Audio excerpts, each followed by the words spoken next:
राधे राधे दोस्तों, मेरे किचन में आप सबका बहुत बहुत स्वागत है। और आज मेरे किचन में बन रही है मेथी आलू की रसी वाली सब्जी। क्योंकि मैं दाल नहीं बनाऊंगी तो मैंने इसे रस वाला बनाया है और थोड़ा अलग तरीका यूज़ किया है मैंने बनाने का। तो इस रेसिपी को बनाने के लिए वीडियो को आप पूरा देखिएगा दोस्तों। तो चलिए वीडियो शुरू करते हैं। तो यहाँ मैंने मेथी ले लिया है, एक बंच लिया है मैंने, और 2 बड़े आलू ले लिए हैं।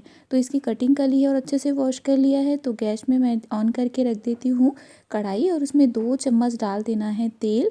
और ये सब्ज़ी मैं ना बिना लहसुन प्याज के बनाने वाली हूँ, तो आप इसे व्रत में भी खा सकते हैं। तो यहाँ मैंने छोटी छोटी एक एक चम्मच जीरा और सरसों का डाल दिया है। और यहाँ पे हरी मिर्च मैंने 3 से 4 ली है। हरी मिर्च में सब्ज़ी है वो बहुत ही अच्छी लगती है। हरी मिर्च हल्के से भून जाने के बाद यहाँ पे मैंने सूखी मेथी का यूज़ किया है, जिसे मैं फ़ौरन में ही डालूंगी, इससे स्वाद है वो बहुत ही अच्छा आता है। आप प्याज का यूज़ ना करके इसी तरीके से मेथी को भी हल्का सा जला दीजिएगा। थोड़ा ब्राउन होने के बाद आलू डाल देंगे। आलू डालने के बाद इसे हम अच्छे से मिक्स कर लेंगे, और मिक्स करके हम इसे ना हल्का सा गोल्डन होने तक पका लेंगे। ढक के पकाएंगे तो ये बहुत ही जल्दी से पक जाती है। और आप देख सकते हैं 1 से 1.5 मिनट ही हुआ है और आलू का कलर है वो कितना अच्छा सा ब्राउन हो चुका है। आलू है वो पक चुके हैं। तो यहीं पे मैं डाल देती हूँ मेथी के पत्ते, जिसे मैंने वॉश करके रख लिया था पहले से। और इसे डालने के बाद मिला देना है हमें। तो ये लीजिए, ये मैं मिला दे रही हूँ। मुझे दाल नहीं बनानी है, इसलिए मैं इसे थोड़ी सी रसी वाली ही सब्ज़ी बनाऊँगी। अगर आप सूखा खाना पसंद कर सकते हैं तो इसमें पानी ऐड बिल्कुल भी नहीं मत कीजिएगा। तो ये लीजिए, हमने इसे मिक्स कर लिया है। इसे भी हम भून लेंगे 1 मिनट के लिए। यहाँ पे हम ढक्कन कवर नहीं करेंगे, क्योंकि मेथी की कड़वाहट है वो निकलनी चाहिए। तो भूनने के बाद हम मसाले डालते हैं। स्वाद अनुसार नमक डाल दिया, और यहाँ पे आधा छोटा चम्मच हल्दी का पाउडर, और 1 चम्मच यहाँ पे मैंने मिर्च का पाउडर, अपने टेस्ट के अकॉर्डिंग मिर्च डाल सकते हैं। 1 चम्मच यहाँ पे धनिया पाउडर डाला है, और इसे भी कर लेंगे हम अच्छे से मिक्स।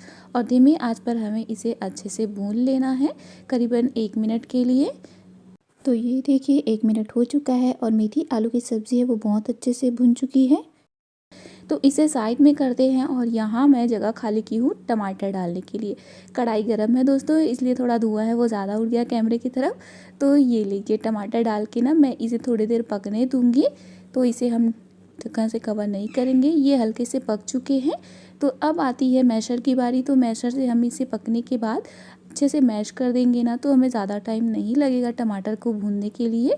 सिर्फ उसे पकने देंगे, और उसके बाद मैशर से अच्छे से इसे इस तरीके से दबा दबा के हम इसे अच्छा सा गला लेंगे, गलाने जैसा कर लेंगे। तो ये देखिए, टमाटर है वो बहुत अच्छे से गल गए हैं मैशर की मदद से। और यहाँ जो साइड में सब्ज़ी मैंने की है वो जलेगी भी नहीं बिल्कुल, क्योंकि टमाटर की रस है वो नीचे तले में होती है, तो ये जलेगी बिल्कुल नहीं। ये देखिए, और इसे हम मिक्स कर लेंगे। तो ये देखिए, यहीं पर आपकी सब्ज़ी है वो खाने लायक हो चुकी है। सूखी सब्ज़ी आप अगर खाना चाहते हैं तो यहाँ पे आप खा सकते हैं दोस्तों। हल्का सा आप मसाला ऐड कर दीजिएगा और आप सूखी सब्ज़ी खा सकते हैं। तो यहाँ पे मैं थोड़ा सा पानी डाल रही हूँ, क्योंकि मुझे चाहिए रस वाली सब्ज़ी, क्योंकि मैं इसे चावल के साथ परोसने वाली हूँ। और मेरे बच्चे इसे रस वाला खाना ज़्यादा पसंद करते हैं। आप यहाँ पे आलू को भी मैश कर सकते हैं। अगर आपको रस गाढ़ी चाहिए तो यहाँ पे आलू को अच्छे से मैश कर दीजिएगा। मैं यहाँ पे आलू को मैश नहीं कर रही हूँ, थोड़ा पानी कम लग रहा है तो मैं यहाँ पे और डाल देती हूँ थोड़ा सा। और इसे हम 1 मिनट तक पकने देंगे रस के साथ, ताकि फ्लेवर है वो भी आ जाए।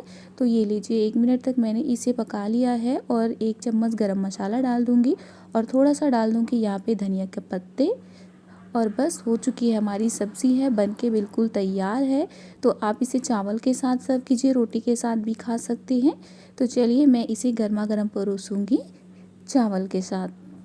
तो ये लीजिए, चावल मैंने एक कांसे की थाली पे निकाल दिया है, और सब्ज़ी भी मैं परोस लेती हूँ। रस मैंने बहुत ज़्यादा गाढ़ा नहीं बनाया है। अगर गाढ़ा चाहते हैं तो मैंने पहले ही बताया है कि आलू को आप मैशर से मैश कर लीजिएगा, तो ये गाढ़ी हो जाएगी।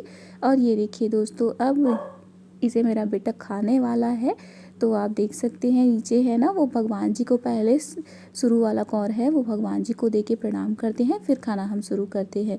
तो आपको कैसी लगी ये रेसिपी ज़रूर बताइएगा। अच्छी लगी होगी तो लाइक ज़रूर कीजिएगा दोस्तों, नए हैं तो सब्सक्राइब कीजिएगा। मिलते हैं, राधे राधे।